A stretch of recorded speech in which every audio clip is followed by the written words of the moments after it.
Breaking news, everybody. MapQuest now has an app. Go figure.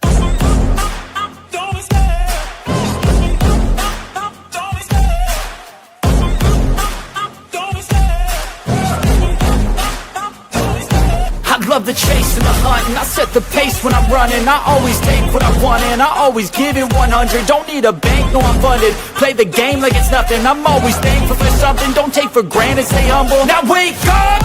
It's time to look at the enemy. Look in the mirror if he is no friend to me. It's not working out, maybe it's the chemistry. It's time to break up so I can make a better me. It's lunchtime. What is going on, everybody? Welcome to Lunchtime with the Clydesdale and the Cowboy. We are kicking it off live. Before we went live on the air, Corey was telling me that MapQuest had a commercial that said they've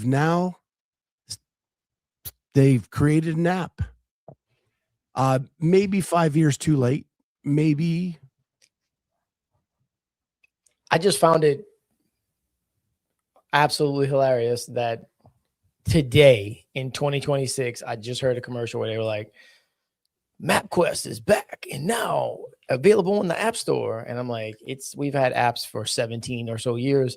And MapQuest is finally like, hey, man, people are stopped downloading our maps. Like, maybe we should do something about that. Mark Phillips says maybe they can partner with TomTom.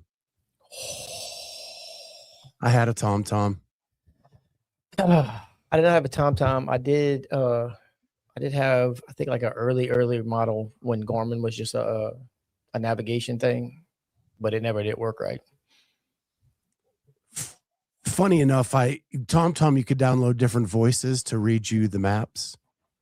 And we had Darth Vader, and this is when I was living like down south and use the Force, weird stuff like that. And I wasn't even a Star Wars fan. I just hated the normal, like, robotic voice. Oh, yeah. No, I always set mine to something foreign. It's usually a female voice and like either Australian or English accent. Oh my gosh. Speaking of accents, my wife, and I know I say a lot about her on the show, the other night, she's trying to do different accents and she is failing miserably at every single one. Like every one is coming out the exact same. It reminded me of like Joey Tribbiani on Friends. Like everything came out of Jamaican accent. Oh, No matter what accent she was trying. Is she in her comedian phase? Like I need some context here because we were watching a show we were watching Top Chef, and there are people from all over the world on Top Chef, right? And I was like, you have to stop. None of these are good. None of these are worth your hard work into it. None of them are even close to a real accent. You just have to stop. I don't know what you got going on, but I'm gonna need you to go ahead and not do that anymore, please. Daniel Arnson, the TomTom's Darth Vader commercial is one of the goats. It is. Vicky does accents all the time, and her husband tries to copy and just can't. That's what happens. Like, I do an accent, and she tries to talk back to me in that accent, and it ain't even close. You're just looking at her like, what are you doing?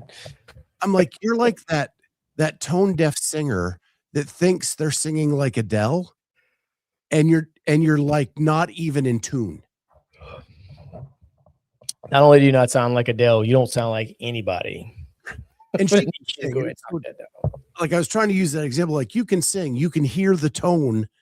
Why can you not hear the difference in the accents? It's fantastic. Oh, it's bad. It's bad.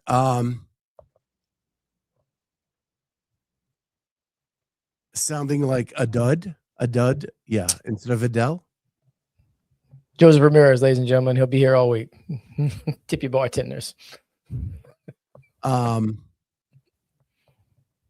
You know what the difference between a bad joke and a dad joke is? Ooh. I do not. Hit me with it. The first letter. I walked right into that. Right into it, man. Right into it. Well, boys, I said okay to doing a partner competition with someone way fitter than me. Instant regret. Those are the most fun, Larry. Those are the most fun. They push you to the limit. It would be the most rewarding experience of your life, because my best friend was always way fitter than me. We would do partner comps, and thank God he's an understanding human being, but I would give everything I had, to the point of like vomiting out back after every event. And they were the most rewarding experiences of my life. You'll be better for it, Larry. Guaranteed. Get you out of your comfort zone. I don't have a lot of time today. My wife is actually having cancer removed as we speak. Oh. So if I get a phone call, I may have to have you run the show for just 2 minutes. I'm pretty sure. She has some melanoma on the back of her leg. She's having it removed. And then as soon as she gets home, I've got to go to the cardiologist to find out what's going on with me.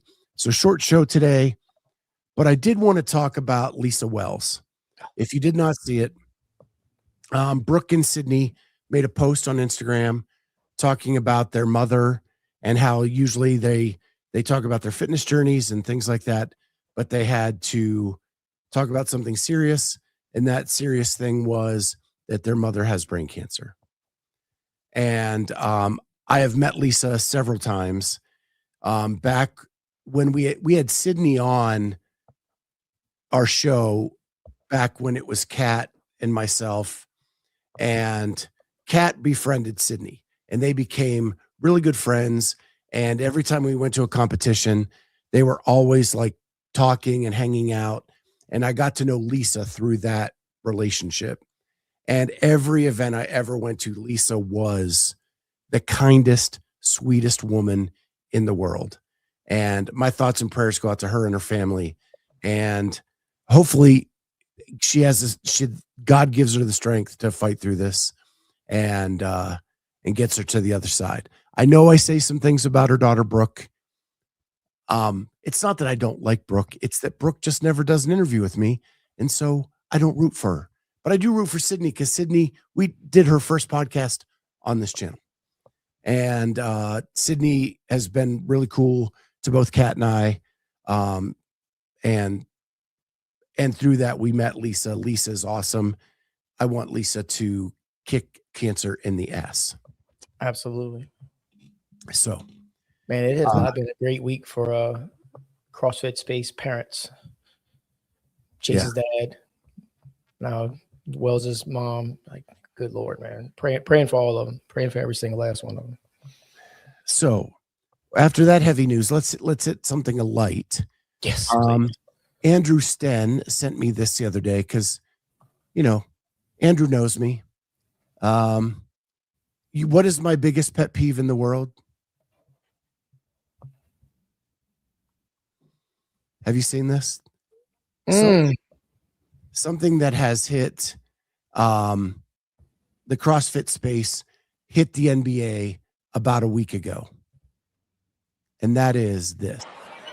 Did she get hit on the head with something? Or did she trip and hit her head?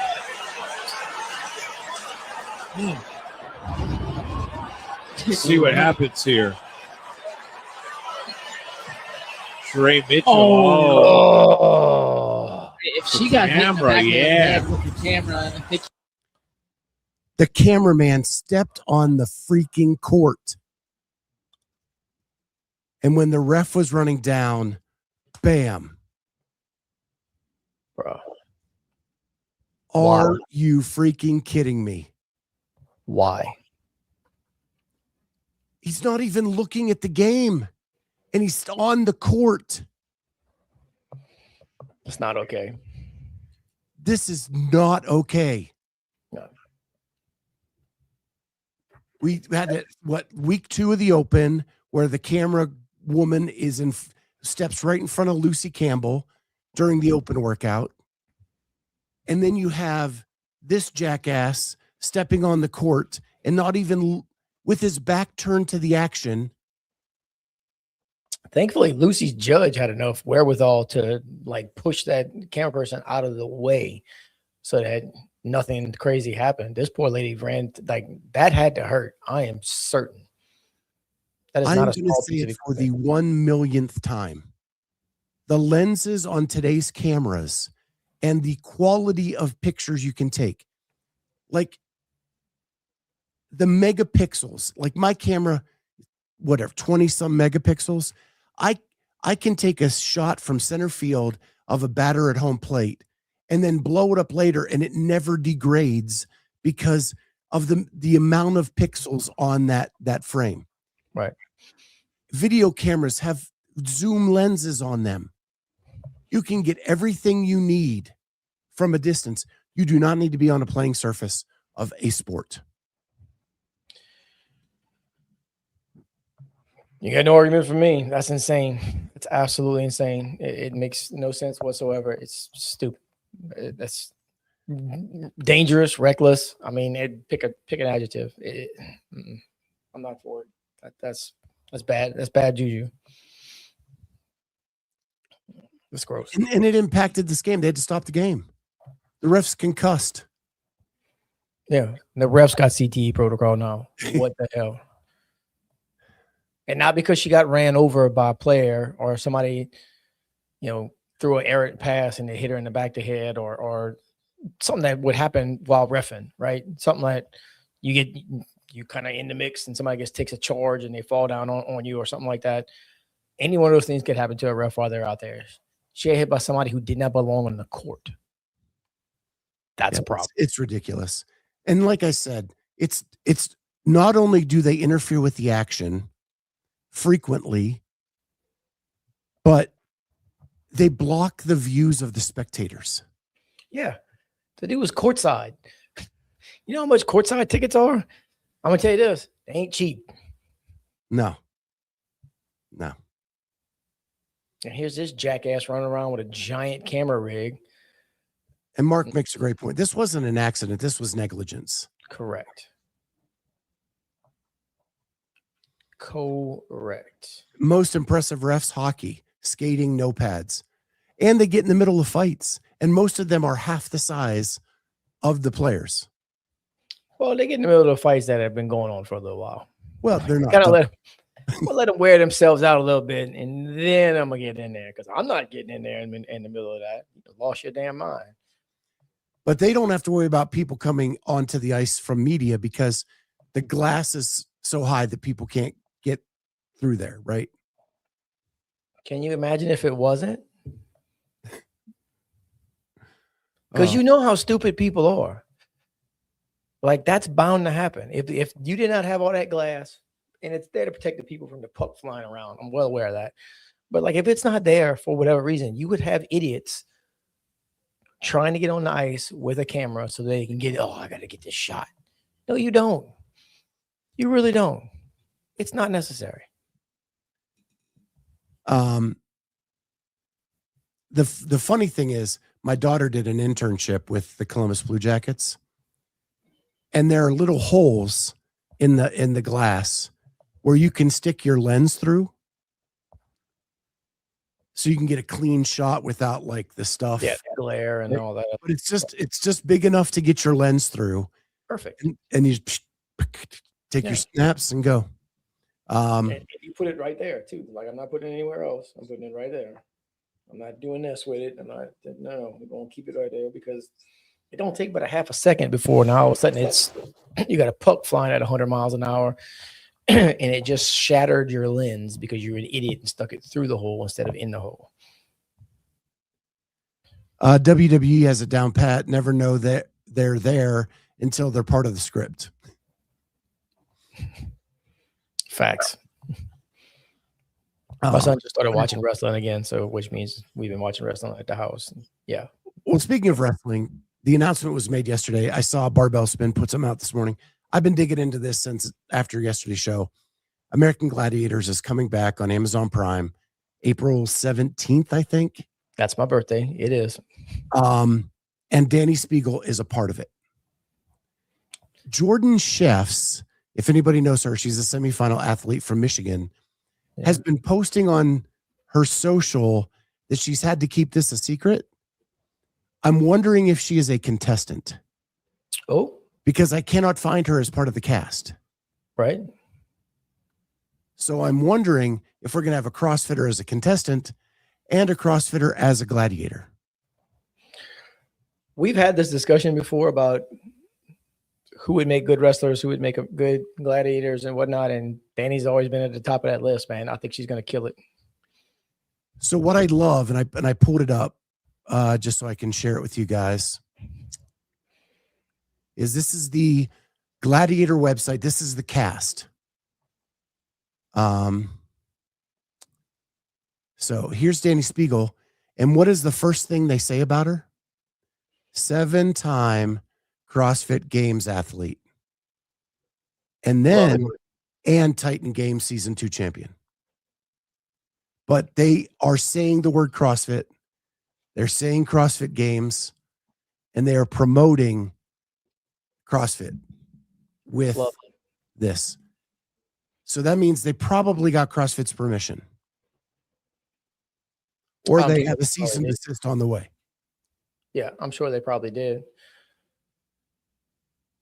I mean, it's just a fact at this point, right? She is a 7-time CrossFit Games athlete. And she did win Titan Games. I watched that one. So pretty cool. She's going to be a gladiator. If you have followed social media at all, some of the, like the Australian version, the UK version, have used CrossFit athletes as part of their cast as well. I can't remember his name now. Big dude, was a team athlete, tried to go individual. And he's, gosh. You know how many people that could be? He was on the Craig Ritchie podcast a ton back when they were actually talking CrossFit and with athletes. Before Craig Ritchie decided he was an athlete, and I'm gonna make a channel just about him. Oh man, I can picture him. Althea Boone and Con Porter were both gladiators in Australia. So I could see Khan being a gladiator. I think he would dig that. Mike DeVito says she'll excel in the show. No squat depths. Listen, Zach George. Yes, CrossFit. Zach George. Zach George. Yes. I'm sorry, but that's funny. Thanks, Mike. That was funny. Danny is a poster child for bad movement standards. She moves way better than a lot of people. Yeah. It's just that she fights back and she gets the views. So that's who we're going to pick on. 100%. And yes, has she had some bad movement? Yes. But it ain't the worst. No. I'll revert back to Mr. Sean Woodland, the voice of the CrossFit Games, when he said, you don't know how good you have to be to suck at the CrossFit Games. You don't know how good you have to move to get chastised for your movement at the CrossFit Games. So she still has to move pretty damn well, even though everybody picks on her for the squat depth and the other, various other things, but you still have to be ridiculous in order to make it there. So moving right along. And she's one of the most athletic people in the CrossFit field. And she proves that every time there's a duel at Rogue, when she's going up and over those logs and sliding and doing all the crazy shit that like only her and Semenza and Prevo can do because they're athletes and not just fitness people. This is going to be awesome for her. Yeah, I've always loved gladiators. I watched it when I was a kid. I watched the was it the Netflix thing about the gladiators? Was it a Netflix special they just had not that long ago? I watched that because that was also interesting. I am going to watch this, and it comes out on my birthday, so why wouldn't I? I am a gladiators nut. I think I've seen every episode. So, and speaking of good, you don't know how good your sleep is going to be once you get your third Z, yeah, you just don't know. You don't realize how good it can be until you get your third Z. We just teed that up, and Vicky just, I mean, that's a grand slam all the way out the ball. I love when my chat helps me out. That's Don't fantastic. forget to use code Jazzy at checkout because you want to get that 15% off. Or go to thirdsy.com/Jazzy. Don't use that addictive melatonin stuff. No. Get some collagen protein in your system. Get those muscles recovered. Get ready for quarterfinals. Get your Thirdsy. Thirdsy.com/Jazzy. It works, folks. It works. I do like this from CrossFit when he said, it's like when Scalabrini said, I'm closer to LeBron James than you are to me. That is a fact. Yeah. That is a fact. Have you ever watched Shrinking? No, I haven't. That's on Apple, right? Yeah, that's why we don't have that one. Well, in the show, Harrison Ford has Parkinson's. And I saw that clip. Is that what that's from? Harrison hold on, because it goes with the Thirdsy thing, right? Okay, yeah. So there's a part in the show where he talks about trying to keep the shakes down and that he's only going to use the medicine outside of his home and outside of his circle because he trusts them to be okay with it. And then he tells his wife in the last episode, now it's in both hands. And she goes, are you okay with that? And he goes, well, I have 24-hour jazz hands.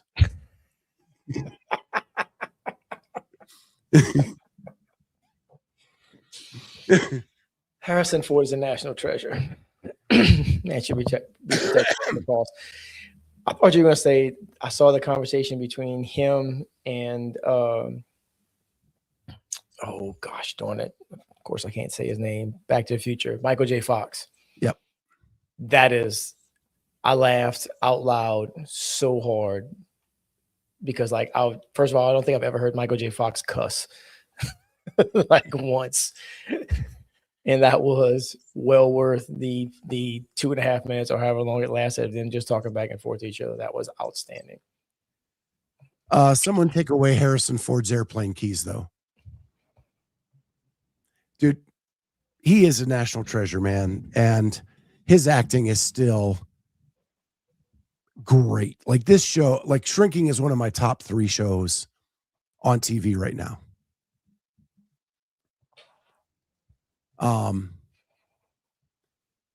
Jason Bourne asked, will Thirdsy have a booth at Syndicate? I don't know. It's an excellent question. They should. I don't know. I don't work for the company. I just represent the company. 100%. They should, although it'd be a weird thing. Be like, hey, come try some of our Thirdsy. Everybody just passing out at coma sleep. Events are going on. He's crash landed like more than 2 times. I don't know if you've ever seen the best Indiana Jones movie, the third one, when him and his dad are getting into that plane that's attached at the bottom of the blimp, and he says, oh gosh, darn it. Sean Connery says, talk about can you fly? Yes. Can you fly? And he said, fly? Yes. Land? No. Indiana Jones was my favorite movie as a kid. Raiders of the Lost Ark. Saw it like 12 times in the theater. One, because we had one movie theater in my small town and it never left. So if you wanted to watch a movie, it had to be Raiders of the Lost Ark. That's fair. But I will give you 3 and 1 are pretty close. Yeah. 2 is a throwaway. 4 never happened. No. And 5 was a nice going away gift. I still haven't finished it. I started watching it and then I got maybe 20, 30 minutes in, and I think Jennifer fell asleep and I didn't have the wherewithal to be able to finish it outright. But yeah, 3 is right up there. 1 and 3 is that's the only ones I consider to be canon at this point. Again, Joseph, 4 does not exist. No. It's like Rocky 5 does not exist. I liked the idea that they were going with, Does that make sense? Not But not the execution. not the ex- crystal skull it's thing, like but like WFP. I Yeah. like the idea. correct. But the execution leaves a lot to be desired. Like that was like, okay, yeah, he's got a son. He doesn't know he's his son, and for some reason it's Shia LaBeouf. Who knows? Whatever. Like Shia LaBeouf's been in some stuff where I was like, okay, yeah, this dude seems like kind of scary, like kind of, you know. But when he was trying to play tough guy, 50s dude, whatever, in that movie, it just did not work at all, and it was just bad. Mike DeVito says, I will still say, get off my plane when I need someone to get off my lifting platform. Raiders is still one of my top favorites. He chose poorly. Holy.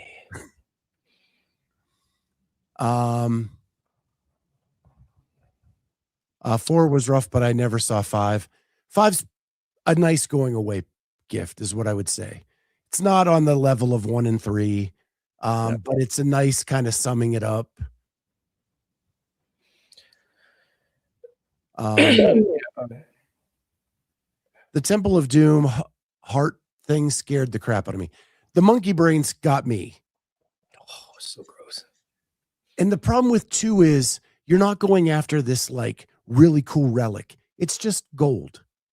Like the first one, the Ark of the Covenant is a really cool thing to go after. The third one, you're going for Jesus's chalice, like really cool. Middle one, hey, we're just trying to find gold. And they weren't even trying to find gold. It's not like that was the plot from the whole thing. Like in 3, it was like, hey, your dad was doing this, you know, looking for this thing, and now he's gone, and you got to go find him, and blah, blah, all this other stuff. In number 1, like he started off doing one thing and ended up in 2. They got away from somebody with some fake diamonds. FYI, those are the worst looking fake diamonds I've ever seen in my entire life. Ended up on a plane that they weren't supposed to be on, crashed it, and just got thrust into the middle of this situation in Nepal. Like the whole thing was just not good. I mean, I still watched it. I will say that I watched it on. If it's on, it's another one. If it's on, I'll probably end up watching it. But like, no, 1 and 3 is where it's at. Harrison hated Star Wars so much they ended every movie with the possibility he could be written out. And then he was. They all came back for the reboot. They all came back for the money grab. 100%.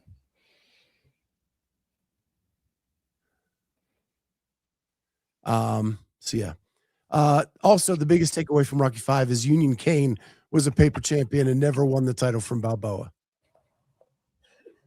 I think me and Mike DeVito would hang out very, very well together in public, but we probably shouldn't be left alone together because that's the kind of shit that I would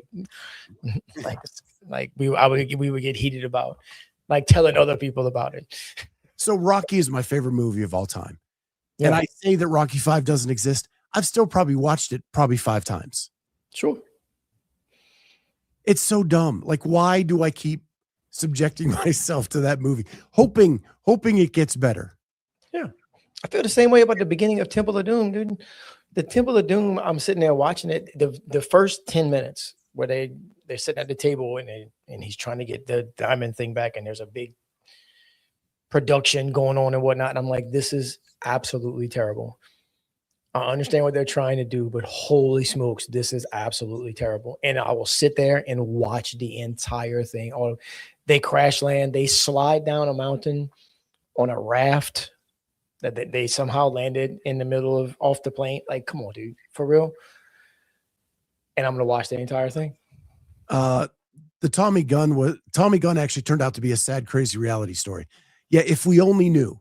Yeah, 100%. That Tommy Morrison really was Tommy Gunn, and we were going to see it all crash before our very own eyes. Spectacularly crash. Clubber Lang's dialogue does not age well. Well, apparently I don't then, because I love the Clubber Lang dialogue. What's your prediction for the fight? My prediction. Pain. Come on, bro. It's Mr. T for crying out loud. How can you... What you mad at? And so we wanted to take Adrian home with him. Yeah. Yeah. Mike Tyson told people he was going to eat their children. Right. Exactly. And that happened in real life, not in a movie. Like, and you mad at Clubber Lang? Nah, dude. No way.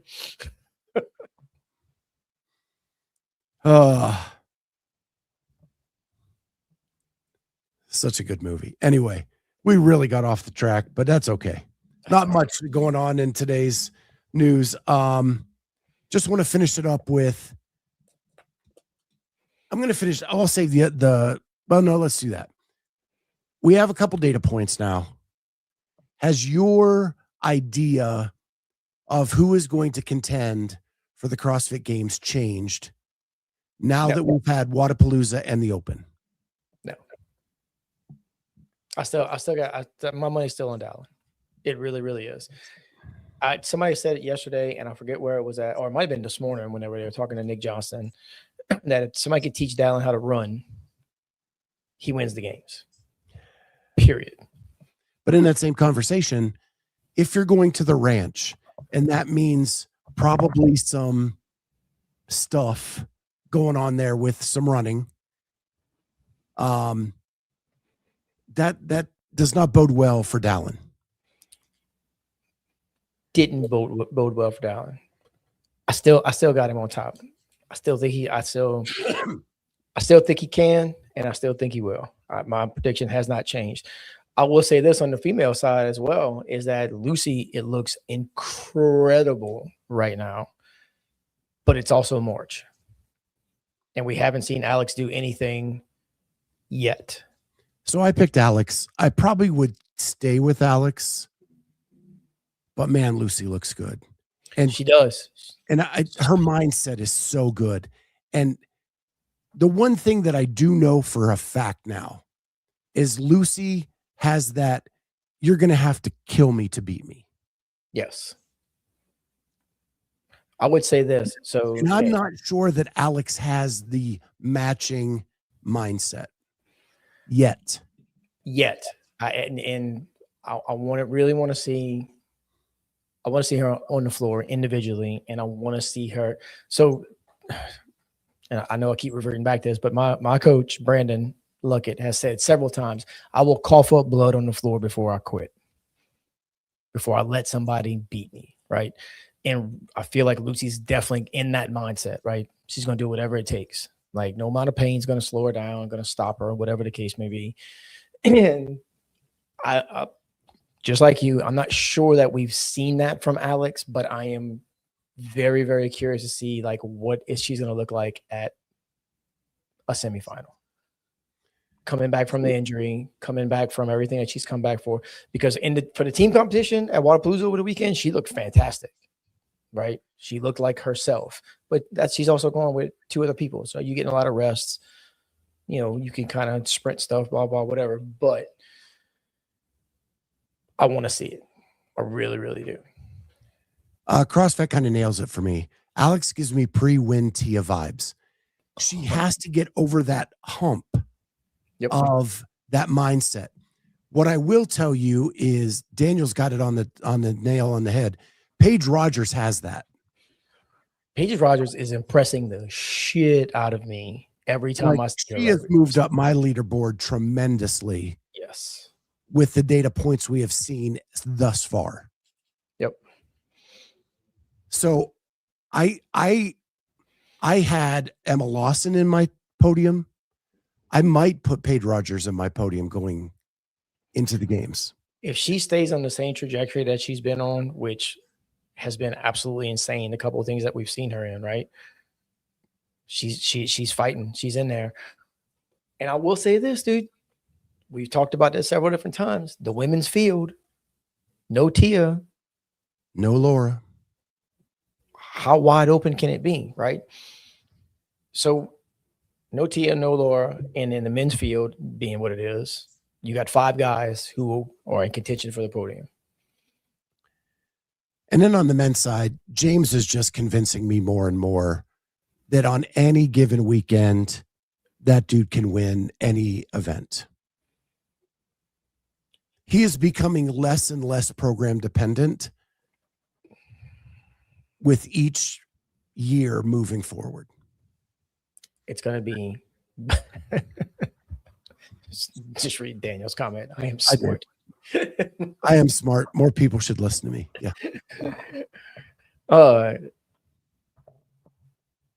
The men's side is wide open. The women's side is not just wide open, but it's shaping up to be more of a race and more of a dogfight when we actually get to the games, right? Between Lucy, Alex, Paige, Emma Lawson,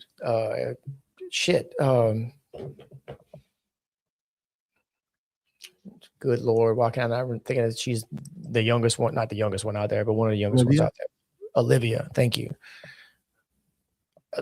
Olivia, don't sleep on Olivia. Don't sleep on Danielle Brandon. Don't sleep on Ariel Lowen. I mean, good Lord, dude. Like, you looking at, if there's 5 on the men's side, there's probably 8 on the women's side who have a legitimate shot at getting somewhere on that podium. What makes it tough is because of the way the field is set up this year with no Tia, no Laura, it means middling is going to play a factor. Yeah. If you have a bad event, a lot of people can now middle between you and your closest competitor and either stretch their lead or reduce yours. Yeah. Which makes it a wild year to try to pick. Dude, with that's where like the Abby Domits of the world come in, right? Who will be in that middle round, who have a home run event. She has to show me more at the games before I name her, but I don't mean for a podium spot or fighting for one, but she's in that ground where like she can have a home run event, and all of a sudden, if you're not being consistent all weekend, she's one who can spoil people and get, mess up somebody else's podium. Kringle's going to mess some things up. Ariel's going to mess some things up. 100%. It's going to be fun to watch, dude. It's really going to be fun to watch. All the semifinals are going to be really, really engaging, I think, to kind of catch on. I hope we don't see anything crazy as far as like programming wise from that, that can, because that can make a difference depending on who's in it and who's not. Well, and any of like the people we need, like Amy could be competing for podium. Ariel could be competing for program. But if they're not, they're going to mess things up on the leaderboard. Correct. Like it's crazy. But this, man, people just know how to push my buttons. I really don't think Laura would be a threat to any of them. She's been out too long. No, I don't count the WFP as competing. I don't care what you think about the WFP, but she kicked everybody's ass at Rogue, and everybody was there. To say that she doesn't have the talent to win or isn't the most talented person on the floor, there's nobody in the field that has proven they can beat her on a consistent level other than one movement. And there's not going to be 3 workouts with handstand push-ups. So I think people just don't like her. Like yesterday's conversation of everybody loves Colton, so they kind of excuse some of the flaws that are in his game. Everybody hates Laura, so they forget that she's really damn good. Well, it's just easier to overlook. If you feel some type of way about somebody, then you can take a look at what they're doing or what they're not doing. And you'd be like, whatever. And especially like her not participating, right? Her not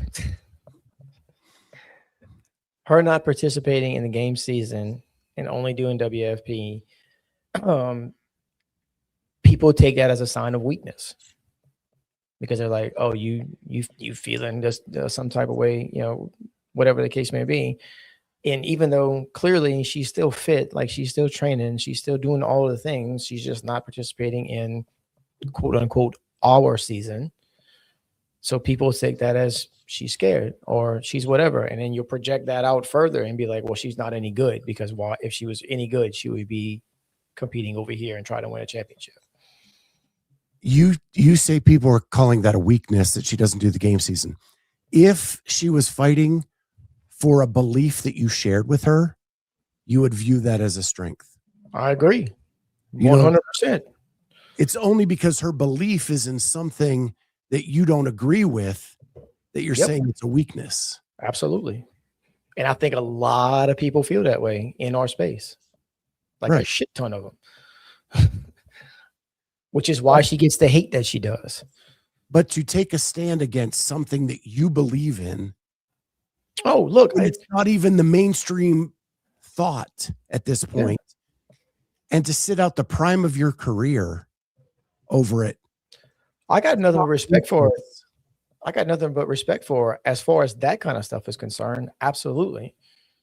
But, and I'm not saying I'm one that thinks that I'm not stupid enough to think that she couldn't come back in here and be an absolute problem, an absolute menace.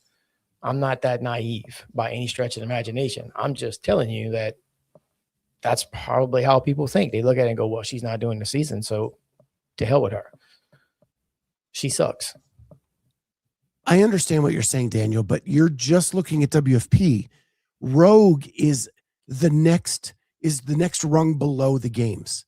It is the closest comparison to the games. I would say so.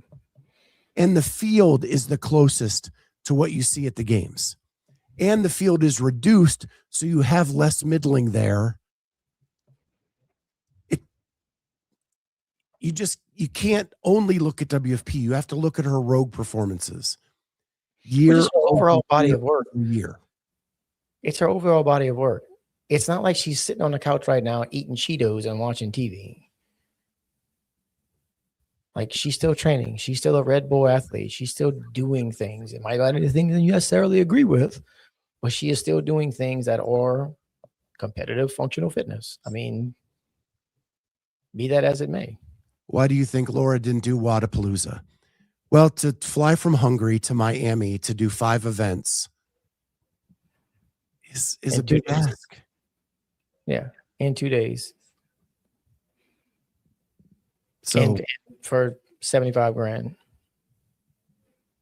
for first place. That's only for first place. And to be honest, CrossFit was connected with Wadapalooza this year. She has a thing against CrossFit and what happened in 2024. Agree with her or not, that is her stance. Yeah, and sticking by it.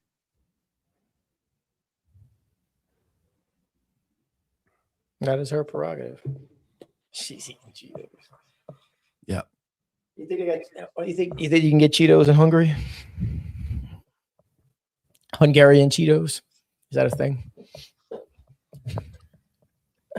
It is Cheetos. Cheetos. That sounded Japanese. That was terrible. I don't know. I'm in my wife's boat when it comes to Hungarian accents. I could not even. It'd just be like Eastern Bloc type deal. Let's see. Hungarian Cheetos. They're probably just Cheetos. Yeah, that's what they look like. It's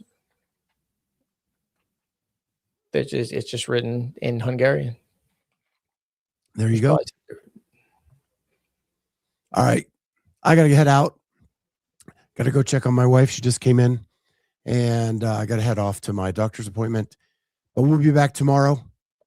Who knows what we'll be talking about, because never thought today would be a Rocky Indiana Jones Hungarian Cheetos.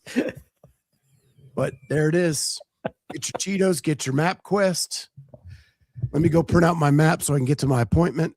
Dude, MapQuest, Cheetos, and a Mountain Dew. All of a sudden, it's $19.99 again. Me on a road trip. There it is. Talk to you later, guys. Peace.